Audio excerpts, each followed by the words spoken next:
I don't know if we got that internet.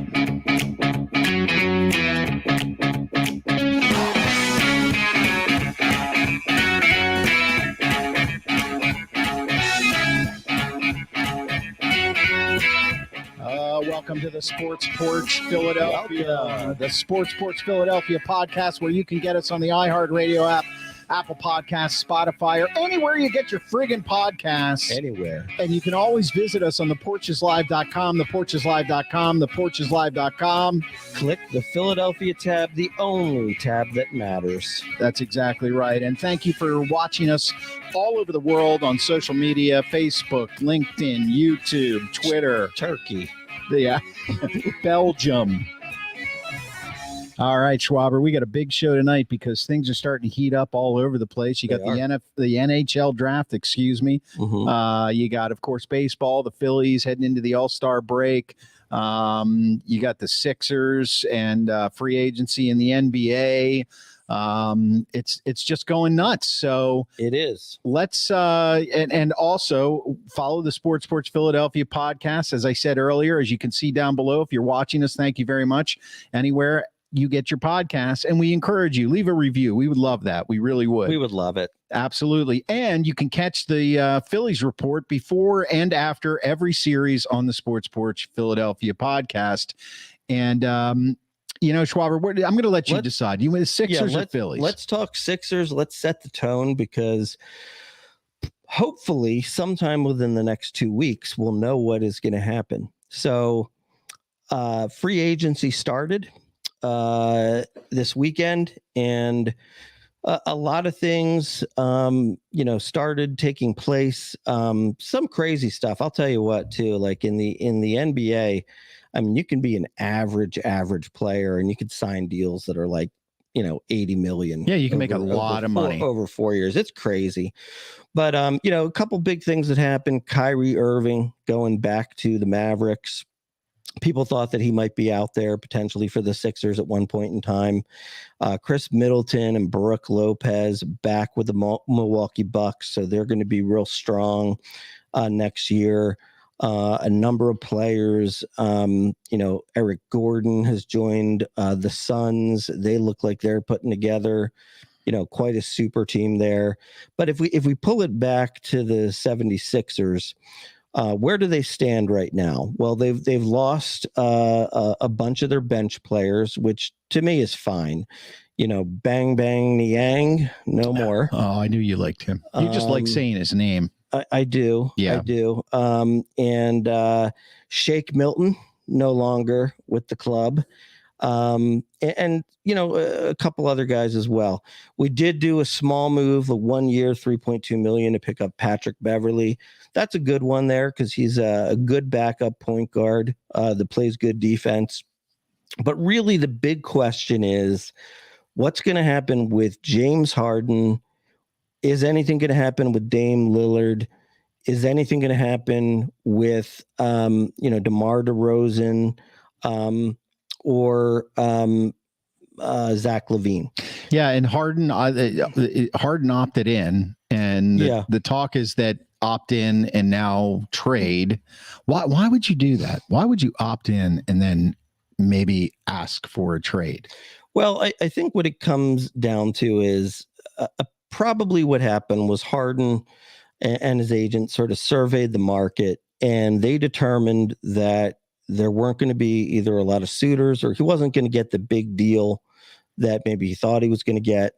So his feeling was, he's easier to trade if he is on, if he's getting 1 year around 35 million, but it's an expiring contract. Right. So the next year you have all that money opening up. Now I will tell you that,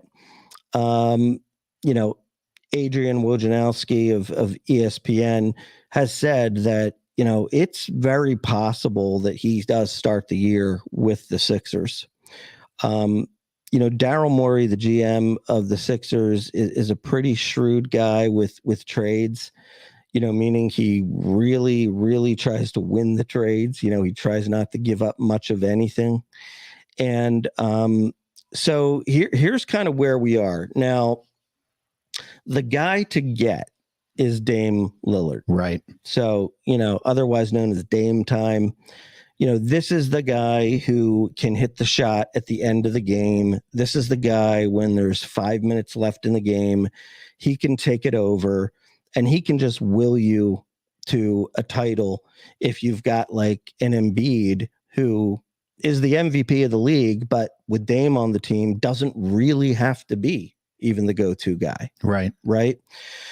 Now, the big question is, would the Sixers trade Tyrese Maxey? Some of the reporters have said that if the Sixers would trade Tyrese Maxey to Portland for Dame Lillard, Dame Lillard would already be in Philly. Okay. Now, the big question is, would you do that? Look, Tyrese Maxey, the difference between Tyrese Maxey and Dame Lillard's obviously much better, but, Tyrese Maxey right now is kind of like an emerging, maybe next year all-star. And, he's 22. That's right. The thing. He's 22 and Dame is 32. Yeah. So, big difference. If you bring in Dame and you lose Maxey, well, not only do you lose a good player, but then, you also are basically saying we got like a 2-year, 3-year window tops, right, with Embiid to win a championship. Now, if you ask me, I would do it. I would do it just because, I sort of look at it like this. I do think that Tyrese Maxey will be an all-star player, but I don't think his ceiling is anything higher than that. Like, I don't think he's going to be a superstar. Right. I think he's just going to be a good, solid, kind of 1 year all-star, 1 year not type player. So I would do that. Now, to me, the perfect scenario here is what you do is, this is in a sense how you do it. Okay. You trade James Harden to the Clippers, who are apparently the team that wants him. It's interesting though, because they kept Russell Westbrook, who also plays point guard. But, basically they've got Kawhi Leonard and they've got Paul George. But apparently those two want to play with Harden. And it's even though Harden, makes a home in Houston, I believe it's where he grew up, was LA. So that's also kind of like a home destination for him. So they're talking about, the kinds of stuff that they would give the Sixers for, James Harden are like 3 role players, like a Norman Powell, a guy who scores like 18 points a game is pretty good. A Terrence Mann, and then maybe some draft picks, right? So why wouldn't they do that? Well, I think what it comes down to for the Sixers is they're not going to trade James Harden unless they know they have a star coming back. So, that would have to be sort of like the first part of the deal. Okay. Then the second part of the deal would be you take the draft picks and you send them to Portland, and you send Tyrese Maxey to Portland, and you send Tobias Harris to Portland, who's also an expiring contract that makes the money work with Dame Lillard. Right. And then you get Dame Lillard. Okay. So you lose Maxey, you lose Harden, but you get Dame Lillard, who's better than both of them.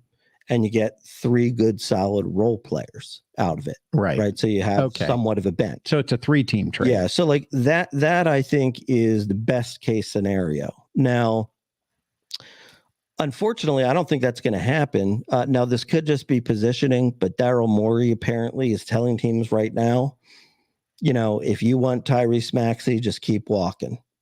We're not trading Tyrese Maxey. So maybe he thinks that he can get to a point where, maybe, these teams are just sort of like, all right, well, we got to move them or we're going to have a disgruntled player. So we got to get less than full value.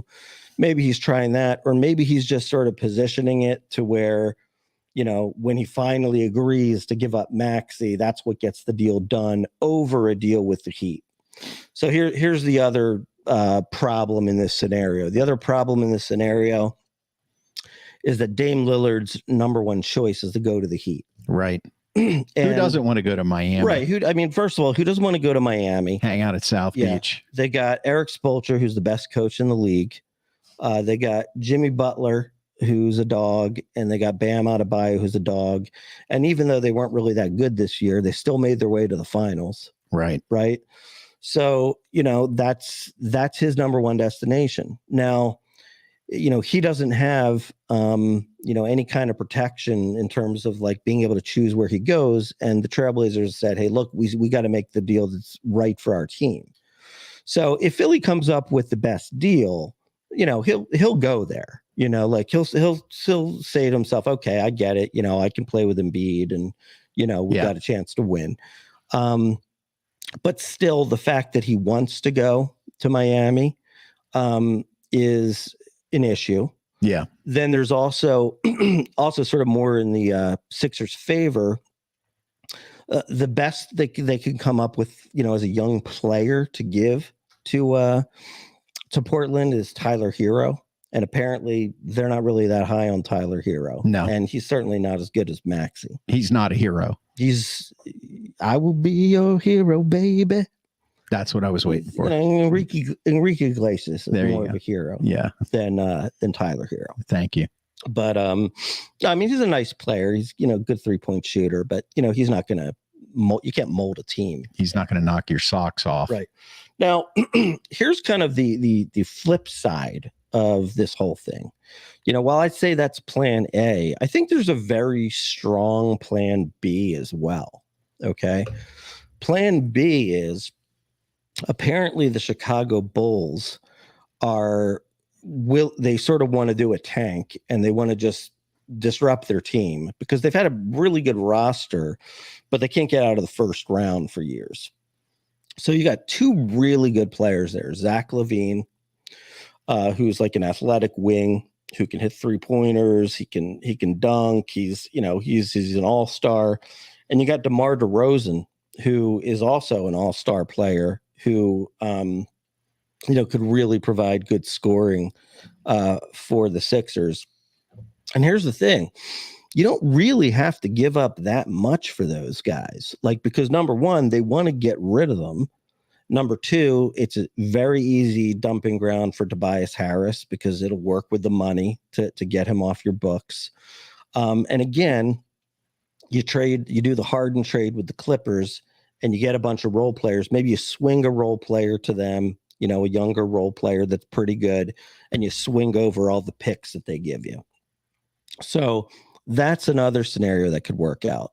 Now, unfortunately, scenario number 3 is just roll back with the same group. And let's hope that James Harden isn't upset and try again and stomping around. Here's the bottom line. Bottom line is they had the 3rd best record in the league last year. They had a better record than the Denver Nuggets, who won the championship. Okay. But the Sixers have failed in the postseason. Embiid hasn't played particularly well in the postseason, although he has been hurt every postseason. Yes, true. To me, James Harden, I just don't think he's got enough legs left. I agree. I think he can put together another good season. Look, he led the league in assists last year. Yeah. Okay. But, the perfect example was the Celtics series. He had 2 games where he scored 40 points and basically won the game for them. And he had 3 games where he was nowhere to be found, averaging 12 points. Yeah, but even with that, if the Sixers had a better bench, could have been a different outcome. Maybe. But that's the thought. The thought is, if you bring those guys back and you get some better bench pieces, right. And you've got a better coach in Nick Nurse, right. Then maybe they're there, so yeah, the bottom line is, look, better record than the champions. So, they just got to do it in the postseason. That's really what it comes down to. And maybe with some more guidance from a coach, for example, when they had Boston on the ropes in game 6 where they should have closed it out with 5 minutes left and a lead. Maybe Nick Nurse pulls them over and says, James, get the ball down low to Embiid. Embiid, post up, get fouled on every play. Let's win this at the line. Right. Instead of Doc Rivers just letting James Harden dribble the ball at mid-court. You're still so sore about that, Schwaber. 25 seconds. I mean, it's just irritating. You relive that every night. I know. I don't relive it every night. Almost? Never. Okay. I really don't. I'm over it. You just move forward. That's yes, it. Move forward. But so, there's a lot of different ways this offseason can go. I'm hoping that, choice number A or B comes to fruition. Yeah. I'm curious. I'm less excited about the idea of running it back because, here's one thing that I do think is important to realize. If James Harden truly is unhappy now, he's in the right. Okay, he really is. He's in the right. Now, I know we can look at it and we could say, well, how can you be upset about 35 million? He's probably what do you mean? But okay, let me just stop you there. What do you mean by, first of all, what is he unhappy about? Mm-hmm. Could be an obvious answer to that. I get it. And why is he in the right? Well, because what he did was he actually went with the team-friendly deal this year so that the Sixers could dole out money to Daniel House and to I'm drawing a blank on the power forward that we have. But basically, he gave up some money so that we could sign a couple role players. And, the bottom line is there was probably like a wink, wink. We'll take care of you after this year. You're going to help us win. You'll take less. And then we'll hook you up next year and, give you a max contract. And, I believe what Daryl Morey realized was if you give James Harden a max contract, you're going to kill the team. Yeah, but they didn't win. I mean, I think the wink on the win is like winning the championship. It's not winning a series. Well, I mean, I'm sure that the way that James Harden looks at it is like, I'll take less money and you'll take care of me later. As if $39 million is not taking care of him. I mean, I can't do much with 35 million. Yeah, it's hard. I get it. Can't do much with that. I've never had any luck with 35 million. It's hard to live on. I mean, you can't get a private plane. Yeah, you probably could. Yeah, I think so. You could probably actually buy one. Right. Yeah. So, but that's what I think. I mean, and I don't think that they should. And look, he has a special relationship with the Sixers GM Daryl Morey. He was the one who brought him to Houston, and he was the one that then brought him to Philadelphia, and they're apparently very close. And I think Daryl Morey basically said to him, like, to take a hit for the team and we'll take care of you. And I think that he just realized that he can't do that. It would sink the team for the next, basically however many years. Right. So, you're going to basically be paying a guy $50 million a year when he's, not even like a 20 million a year type player. Right. So how is he in the right? Because I think because of that unimplied or that, implied we'll take care of you, that we don't even know whether it really happened or not, but I get it. True. But that's what I think. I believe that. Yeah. It makes sense to me. So my take on this, when I saw the headline that Harden opted in and a trade is possible, my take is they're going to trade him. That's where I think they're going.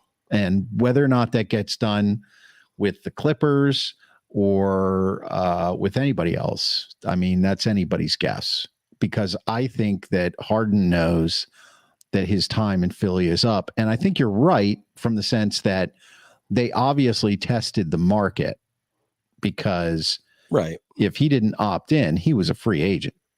So I would not like to see a reboot of last year's team. I think last year's team ran it as far as they could.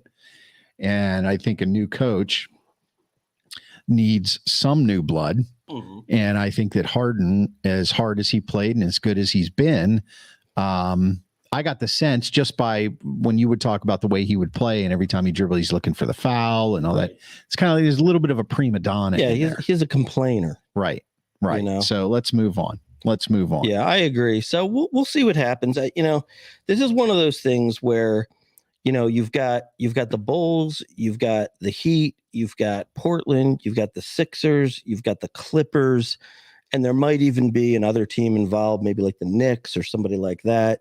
So you've got all these teams right now just positioning and posturing. Right. And it's like somebody's eventually got to blink. Yeah. I agree. And Harden really isn't that hot a commodity, if you think about it. Just from the standpoint that he's near the end of his career. I would say that's probably true. But at the same time, he's not a bad piece right now because, probably, the way the league looks at it is if he hit free agency, right, he might not be getting 50 million a year, but he's probably getting 40 or 45. And now you can get him for 35. Right. So, and an expiring contract. But I think if he would have gotten 45, mm-hmm. he'd have signed somewhere else. That's 10 million more. Yeah. Why wouldn't he? That's right. now that's first class in the private plane that you just purchased. Right. You don't have to purchase it with a friend. You can actually buy it yourself. Yes, you can. You don't even have to badge it. You know what badge it is? No, I don't. It's obvious you don't watch business television because you're not very business minded. Badge it is. I have a business. I understand that, but it's not a big one. So, well, let me ask you this: how's my business doing compared to yours right now? Well, we're doing it. We're doing the business right here. You seem to drive over to the studio every week. Okay. Seems like you'd prefer to be here than at home. So, Okay. It's always is. No. So I'm just saying that I think, I don't know. We don't know any of this shit. That's the problem. What is the badge? Badge. It is a private, it's an app that allows you to schedule private flights on private jets. Oh, okay. So like Robert Herjavec on Shark Tank, mm-hmm. he must be one of the investors because he's always like, I just badge it. And then there's that John Elway commercial and just badge it to the game. Okay. Kind of stuff. So okay. When do you badge things? As often as I can. Yeah. Usually once a week. Okay. Yeah. Okay. Yeah. I like to badge it from here to Robinson Town Center. Because I go out to Latrobe and I hop on the badge it there and I badge it over to Pittsburgh International. Yeah, there you go. Yeah, it takes about the same amount of time with parking and all that other kind of stuff. But I'm flying over the people. I see. That's great. All right. We're digressing. Okay, so that's NBA right now, and things are heating up. So there's lots more to come, I'm sure. The association. You got it. And I want to remind everybody that you can, for our next segment, you can always catch the Phil's Report on the Sports Porch Philadelphia podcast because right now we're going to move on to the Phillies. And, what I have down here, if you're watching us live again, thank you. The Nats take 2 of 3 from the Fightin' Phils. Is it time to worry? Do we worry now, Grand Schwalbini? No, we don't worry. Yeah. I mean, I listened to the Phil's Report after the series and there wasn't a lot of worry there, but I did sense a little like concern, like worry is more than concern. But believe it or not, this is sort of, look, it's no guarantee that the Phillies are going to make the playoffs. Mm-hmm. Okay. But they probably should. These games where they're losing to the Nationals, by either not hitting with runners in scoring position or by, Kyle Schwarber making an error in the field, right? That kind of stuff. What's concerning about that stuff is if you do get to the playoffs, that's the kind of stuff that makes you not go all the way. Well, yeah. I mean, you know what I mean? Those are baseball's a game of inches. We talk about it all the time. Right. Yep. So, in that respect, there's some concern. I mean, I really feel that the Phillies, there's some talk, Bryce Harper's been practicing at first base. Okay. Apparently, it's better for his arm to not make a throw from right field. Right. Of course. Right. Now, he actually, believe it or not, he came up as a catcher. So he should be able to block balls and pick balls. Yeah. We'll see. I don't know. I mean, it's if you were only here pre-show. Yeah. But I guess what it comes down to is, first of all, you got to get Kyle Schwarber out of left field. I mean, he cannot field at all. Yeah, he should be the DH. Yeah, he should be the DH. I mean, he's such a bad fielder that he even makes Brandon Marsh a bad fielder. Right. Right. I mean, it's like Marsh is getting errors because he's running over with a full head of steam, all the way from center field, and then he gets there and Schwarber's in the way. And so it's just, I mean, some of them are just really brutal to watch. Okay. So who do you put in left field? Well, so that's the next question. You've got this Kristen Pache who is hitting over 300. He was a highly touted A's prospect, and he's a great fielder, makes diving catches, the whole thing. So you've got him, but at the same time, that's, you're not entirely sure what he'll become. Is it just that he's hitting 300 for a nice little stretch? Yeah. Or, limited exposure. Right. So, you've got that issue. So, I think what it would come down to is if Harper played first base and they were comfortable with him at first base, would they make a move at the trade deadline for a left fielder? Right. And put Schwarber at DH. Who's the left fielder? That would be the trade deadline move. No, that's what I'm saying. Who would be the left fielder? Who's available? I don't know. Okay. I don't know. Okay. So, that would be a move. Then of course there's also the potential Goldschmidt at first base move. But then what are you going to do? Then Schwarber's still got to play the field. Yeah. So yeah, because you're going to, you can't. Harper's in right. You can't. Schwarber's in left. Right. You can't put, Harper would still DH probably. If that's what right. Did. Okay. So then who's in right if Harper's DH? Well, Nick Castellanos. Castellanos. Right. Okay. Right. Yeah. My fault. All right. And then you've sort of got Marsh, and it's not like a really full platoon, but it's probably every 4 games, Brandon Marsh plays 3 and Pache plays 1. It's funny. I remember, you remember baseball before this most modern era. And the platoon was usually one position, and it was left field or right field. Mm-hmm. And you had like the old Orioles, they had Rich Dower and not Rich Dower, he was second base. John Lowenstein and Jim Dwyer. That was their left field platoon. But that was the only position on the field they platoon. Right. But now it's like, you see players starting all over the place. Right. Even sometimes going from catcher out to right field. Right. But what about Derek Hall coming back? I mean, well, I'm glad. And you made a comment about him getting pinch hit for, and I agreed with you that, look, this guy's got a bat. Okay. He can hit the long ball. Right. And he was batting 300 in his rehab stint. Why not leave him in? Well, no, they did leave him in. Oh, okay. But a lot of people were saying that they shouldn't have. Oh, yeah. What the hell was I listening to?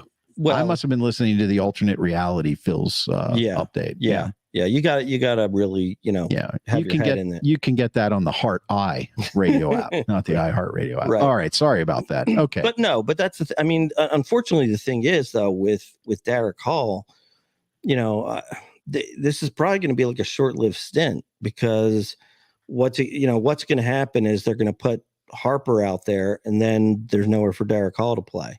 Because if Harper's going to first, it's pretty much solely to get Schwarber into the DH role. Right. So, and Hall can only play first base. Then is Harper staying on the bench as a bat?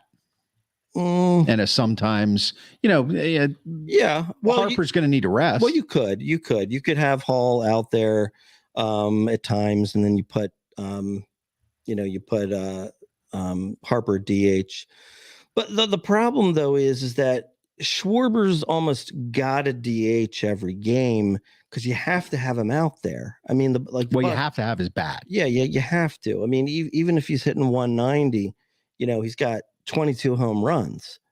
So I mean, at the halfway mark here, we're saying, if he just does what he did in the first half, he's going to finish with 44 home runs. You just can't have that person not playing. No, you can't. I agree. So, yeah, it's tough. I don't know. They got some tough decisions to make. They've got maybe some moves that they have to make, and I don't know. Maybe you trade a player if it brings you something of greater value. So who's coming up next here? They are going to Tampa Bay. Right. And Tampa Bay is a good team. Very good. They've got, the Phils have Schwarber leads them with 22 home runs, and Castellanos, who made the All-Star team, very nice. Yep. Work by him. He's having a great year. Yeah, he's hitting like 315, and he's got 12 home runs and 26 RBIs and like 26 doubles, 54 RBIs. But the bottom line is, like, Schwarber has 22 home runs. He's second on the Phils with 12 home runs, and the Rays have 7 players with 12 or more home runs. Yeah. I mean, they can hit the long ball. Yeah, they can. And they also have some great pitching. And they've got some speed too. There's a couple guys with over 20 stolen bases. Yep. And their pitching's good. So yeah, it's going to be a tough series. But one thing I can tell you is, in true Phillies form, they'll lose 2 of 3 of the Nats and watch them win 2 of 3 from the Rays. Could be. And then they got to fight the Marlins. Right. Then they got the Marlins coming. And the Marlins, I'll tell you, they're a good team. I watched 4 games with them just a week or so ago. Yeah. They've got the same thing. They've got some guys that can hit the long ball. Yep. Now, of course, they've got Arias, who is not batting 400 now, but darn, he's batting like 389. Right. know, and then they've got some great young pitchers on that team. They do. It's very competitive. Yes. I think that, and I've said this on other shows, that I think the Cubs are potentially one of the teams to watch out for this year. Mm-hmm. But I really, after being about halfway through the year now, I think it's more the Marlins. I think the Marlins, of all the teams that are now, of course, we know the Braves, they didn't win it last year, right? But they're looking pretty darn good this year, right? But I think if there's a team that has an outside shot, really, of winning it, it's the Marlins. I really do. I think they've got the right mix.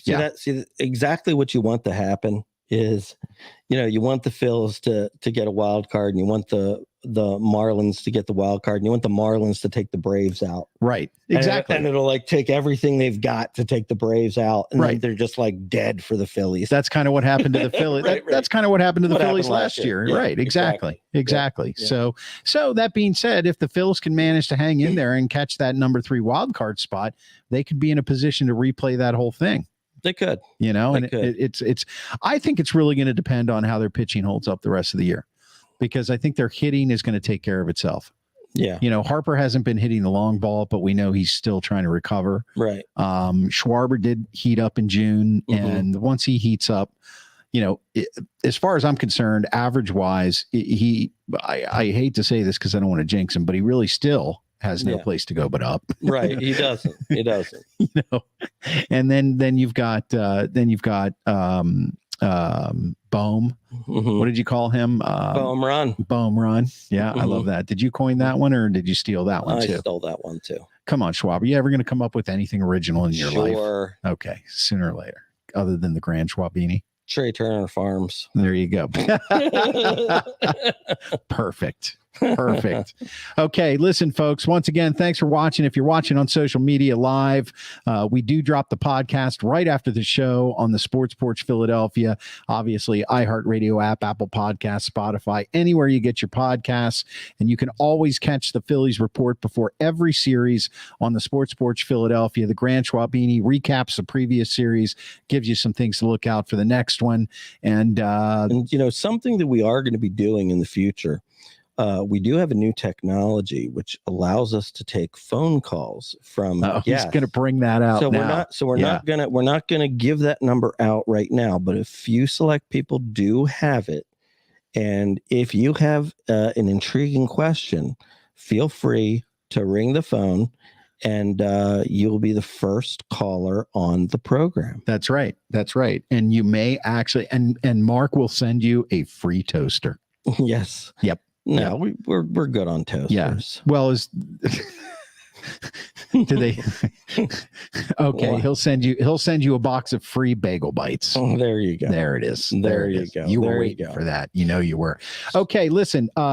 Nothing really exciting about the. Speaking of the phone. Yeah. Nothing. No, that was just my phone telling me it doesn't matter.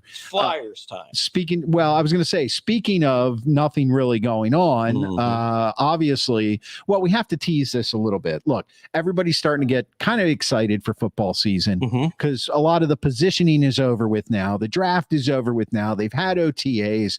You kind of know where people are going to go. And that's one of our favorite times of the year is NFL season. So coming up in the next few weeks, we're going to start cranking up the Eagles stuff. We're going to start cranking up the Fly Eagles Fly song. We're going to talk more about that. But right now, we're just kind of sitting pretty. We're just sitting pretty and letting those guys practice, and we'll have a preseason spectacular. Yeah, we're letting those guys practice. Yeah, we're letting them practice. We don't want to force them to practice. No. We just want to let them practice. Yes. Okay, so the Flyers, hockey season now, the Flyers draft a Russian. Yes, Mike Goff. Who'd have thought that somebody in the NHL, given what's going on in the world these days, would draft a Russian? Come on now. Well, you can't blame him for Vladimir Putin. I know, but still, I mean, you can't. Do you think they could, out of fairness and equity, do you think they could have drafted a Ukrainian? I mean, you're Ukrainian.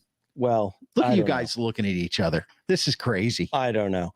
Well, here's the bottom line. I like. Sometimes he takes the bait and sometimes he doesn't. I like what the Flyers did, because they went for a home run instead of just playing it safe. Is that a home run? Is this guy a home run? Well, we'll see. Should we bring in our hockey expert to discuss this with you? We can. I don't know how much he's researched, Mr. Mike Goff. I seem to. I think we can certainly bring him in. You want to do that? Let's bring in the hockey Jesus. All right. Happy to help out. Welcome, welcome, Jesus. Sorry about that. Welcome, Jesus. I just turned on Jesus's microphone. So can Jesus speak now? Yeah, Jesus can speak now. So what I have heard is that, well, first of all, if the Russian situation didn't exist, and that's serious. I think there'd be a lot more people alive in the Ukraine if the Russian situation didn't exist. Well, look, we're not getting into. We're talking about the hockey. Situation. I know. I'm gaslighting. The global situation we can't solve on the show. Right. So tonight, if they didn't draft the Russian. No, or you're not listening. No, I'm not. Go ahead. So if the Russian situation wasn't a thing, right? Everybody basically says he would be the number 2 pick in the draft, or 3. Yeah, yeah. When you say situation, I'm being serious. Are you referring to the fact that he has basically a contract to play hockey there? Is that the situation you're talking about? Also, and also, honestly, the unrest and all that kind of stuff. Okay, all right, I get it. Well, and he doesn't speak English, right? Which I think is a positive if you look at the career of Evgeny Malkin. But and then the other thing I also heard kind of too was if this wasn't a year where you had a Connor Bedard or Sidney Crosby, he probably would be the number 1 pick in the draft. And so when you're picking at 7 and you're able to get that kind of talent, I think you got to go for it. And he's young too. Right? He's like 18. Yeah, he's 18. And, I've heard him compared to Teemu Selanne. I remember that name. Yeah. Kirill Kiprasov. Sure. And the bottom line is he's very talented. It's going to take a while till he comes over. Hopefully he'll get here sooner than 3 years, but even if he gets here in 3 years, he's 21 at that time. So you still have a huge, long career, hopefully ahead for him. So I think that was a good way to go. And to piggyback on how good he is. Yeah. When he played for the under-16 team in Russia, he played 26 games and had 109 points. Wow. so that blows my mind. That's pretty good. Yeah. But actually, so when he first played for, he plays in the KHL. He plays for St. Petersburg, and when he played for them, he was kind of on loan with somebody else, and he only scored 20 points in 27 games, which doesn't sound like a lot. But at the time, that actually is a record for a rookie playing in that league ever. So, right. So and they say, one, great skater, got a fast release. His skills off the charts, great. He's not that big, though. He's only 5'10", 170 pounds, but he is 18, so there is a possibility he could get bigger. I would say that would probably be the only knock on him is his size. His size isn't that great. But then again, neither is Bedard's, and he was drafted first. So I don't think size is necessarily a terrible thing. He is signed with St. Petersburg through the 25-26 season, which means the first season he absolutely could come to the NHL would be the 26-27 season. Right. The one thing that I was reading and doing some research on him that I really like is he's super cocky. Like he basically said, like, I guess his dad recently died. Yeah, he did. And one of the things his dad said he wanted him to do would be to, win a Stanley Cup. And so clearly when your dad dies, and that was something that he wanted to see, he's clearly driven by that. And he was asked, well, do you really want to be part of a rebuild in Philadelphia? And he said, well, he wants to be in a hockey town. He considers Philadelphia a hockey town. I don't know how good of a hockey town. Sorry. Consider your audience, hockey Jesus. Consider your audience, Jesus. I've been warned as well. So, no. It's a very passionate hockey town. I've always seen Philly as a hockey town, for real. I've Philly, 100% true about that. They're absolutely passionate about their Flyers. To take him out back and beat the shit out of him. whether it's a positive or a negative, they're very passionate about their team. And he said, well, when I get there, they're going to have to win because that's the only way it's going to work. He only knows how to play for winning teams. So. Now it sounds to me like they might have actually ended up getting a steal. The steal of the draft. It's possible. It's possible. It is possible. But he's young. He still has to make it over. Yeah, you still have to wait and see. I mean, any of these guys. Well, of course. But when you've got a guy that has this kind of pedigree, okay, like the Connor Bedard, like the Sidney Crosby, it seems to me like if he wasn't tied to the Russian league, that he probably would have been, like you said, he could have been the number one pick. And he might be second. Bedard would have been number one. No doubt. Yeah. Okay. Yeah. So I guess what I'm saying is I really, you like what the new GM Silly was the other guy that, everybody was kind of. I kind of liken it to like this. Like the year that Lindros was taken, Lindros was first and everybody knew Lindros was going first. And Teemu Selanne went second. Right. Now Teemu Selanne, I think, probably finished with more points than Lindros did because of, Lindros got concussions and that derailed his career. But like Lindros was a better player than Teemu Selanne, but Teemu Selanne was a damn good player. Right. And he was like, they had different styles. Yeah, different styles, right, sure. So. And Selanne got to play in a place where they could just skate and score, and they didn't have to worry about playing defense or any of that. Right. So I kind of liken it to something like that. Yeah, I see it as, when Malkin got drafted behind Ovechkin, clearly they're both Russians, but I think the skill level is very, very much on the same level as the highest you could play at. So I actually think it was definitely a risk, but I think the Flyers did good because they have no skill on that team right now. And that's going to up their skill level immediately the moment he gets on the ice. And he's got great hockey vision, so he's going to make other players better around him. And there is a way they could possibly get him sooner. Yeah, there is. Yeah. For sure. Yeah. He may not wait till the 26-27 season. He could play next year. Yeah. Yeah. Yeah. And so, the rest of what the Flyers are doing, which I think is smart, is, they're not tanking. Okay. But they are outwardly rebuilding, and so basically what that means is blowing it up some, so because the same guys together, are obviously going to give you the same results. Right. So, they moved Provorov and they got a first round pick for him, which they turned into Oliver Bonk, which is a defenseman. That's a great name for a defenseman too. Yeah. Bonk. Yeah. He just got bonked. Yeah. I can't wait. I can't wait for which hockey is, season. He's got the pedigree of his father being an NHL player. Braddock. They unloaded Kevin Hayes. Now they didn't get much in return for him, but you just wanted to get the salary off the books. Mm-hmm. They're going to trade Tony DeAngelo once it gets past this stupid 1 year mark that they have to wait for, which is just ridiculous. Yeah, because of the whole back and forth, half the salary stuff. Right. And to be honest, now there's this thing with Carter Hart where teams are kind of like the league is sort of like saying like don't trade him until this whole World Junior Championship thing from 2018 works itself out, where there was a bad situation. He probably wasn't even a part of it, but he was, I guess, part of the team that was a part of it. So you got to let that whole thing play out. But I would say that I do think their plan is to trade him, simply because the Flyers moved up in the second round to take the first goalie off the board, who was apparently the best goalie, the top goalie in the draft.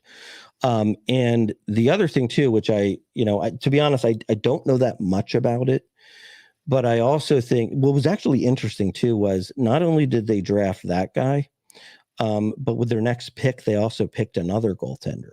So I'm sure what they want to do is have a lot of healthy competition there. And again, it's another situation where they don't know when or if or how this guy can come over, but apparently they have like a really good Russian goaltender prospect already in the system that a lot of people feel like can be a good goaltender in the NHL. So I feel like they're going to trade him because he's the guy that they say they could get the most for in a package. Right. So what I'm guessing is he's going to be a deal at the trade deadline. When's the trade? You mean during the season? During the season. Well, there's a lot of variables that come into play for that to happen. And I also think that, Travis Sanheim, who they tried to move, they didn't want to move him for anything less than a first round pick. I think that was probably a little bit, I don't know what the word is, but stupid. No, I think they should have settled for a second, because I don't know if he's really worth a first round. I mean, he was a first round pick himself, but I don't know if he was really worth a first round pick. I think that's why it didn't happen. But he'll be, he'll probably be a trade deadline piece this year. So I like the whole idea of, we're just going to let the young kids play and develop. They really do have some good skill players, that have played a little bit of time in the NHL at the end of last year, and other ones soon to come, like Cutter Gauthier. And what they've done sort of in free agency is, they really need to improve on the blue line. So they've kind of brought in a bunch of veteran D-men that have some experience and kind of sort of like help to mold along, the younger D-men that we have. So I like the approach. I mean, look, it's going to be a losing season. There's no doubt. Stranger things have happened. Well, the only thing that is, could potentially maybe have them in the mix for halfway through the season or something, is, they lost Sean Couturier and Cam Atkinson for the entire year last year. And they're both on target to start. Okay. So, I mean, obviously those are two pretty good NHL players. So we'll see. Well, like I said, stranger things have happened, and we all know this is going to be a rebuilding year for the Flyers. And I think this Russian guy is the real interesting story here. Who's to say, and I mean, I could be totally off base on this. Who's to say that those two guys don't come back? The Flyers put together a season that is better than thought, and they don't try to bring 500. They don't try to bring this kid in right away. Who knows? That could happen. We'll see. Yeah, I mean, it's possible that could happen. But I mean, they did make a few moves in the off season. They picked up Hathaway, and they got Paling from Pittsburgh, and they picked up Mark Stahl for a song and a dance. So, right. So I mean, they're making a little bit of moves. They're just filling out the roster. Yeah, they're filling out the roster, and I think those guys are to sort of help the younger players on the Flyers. It looks like they still have to sign Morgan Frost, though.